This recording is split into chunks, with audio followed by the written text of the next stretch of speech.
হামজা চৌধুরীর সাথে কি ঘটনা ঘটেছিল কালকের ম্যাচে? বার্নির সাথে মুখোমুখি হয়েছিল শেফিল্ড। সেখানে ম্যাচের শেষ হওয়ার পরই বার্নির দর্শকরা মাঠে ঢুকে যায়। প্রায় 30 থেকে 50 জন দর্শক ঢুকে যায়। সেখানে হামজা চৌধুরীকে কটক্ষ ভাষায় বাজে মন্তব্য করে। হামজা চৌধুরী সহজেই কিন্তু সেটা মেনে নিতে পারে নাই। তিনি সেটা প্রতিবাদ করেছে। তিনি মেজাজ হারিয়ে ফেলেছিলেন। হামজা চৌধুরী এখন কিন্তু আমাদের বাংলাদেশের আইকন। তার সাথে আমাদের পুরো বাংলাদেশ রয়েছে। হামজা চৌধুরীর দল শেফিল্ড কালকে 2-1 হেরে গিয়েছে, বাট হামজা চৌধুরী হারে নাই। তিনি কালকে যেইভাবে খেলেছেন অসাধারণ ছিল, এক কথা দুর্দান্ত ছিল। তার যে ট্যাকেলগুলো ছিল অসাধারণ। দল হারলেও তিনি তার খেলা 100% খেলে গেছেন। এবারের আসরে তৃতীয় অবস্থানে থেকেই শেষ করলো হামজা চৌধুরীর শেফিল্ড।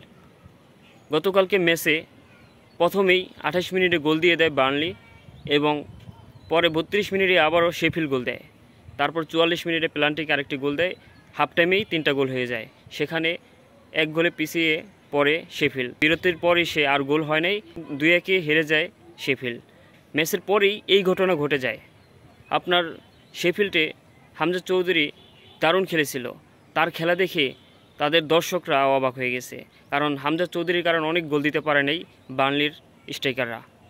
এই হামজাকে খেলার পরে বাজে মন্তব্য করেছে। হামজা চৌধুরী সেটা মানতে পারে নাই, মাঠের মধ্যে রেগে গিয়েছিলেন। তারপরে সেটা পুলিশ এসে নিয়ন্ত্রণ করেছে। হামজা চৌধুরী আসলেই আমাদের জন্য গর্ব। হামজা চৌধুরী ঠিকই করেছেন। এটা মেজাজ হারানোর কথা, কারণ তাকে খুব বাজে মন্তব্য করেছিল এই দর্শকরা। এটা ঠিক করে নেই হামজা চৌধুরীর সাথে।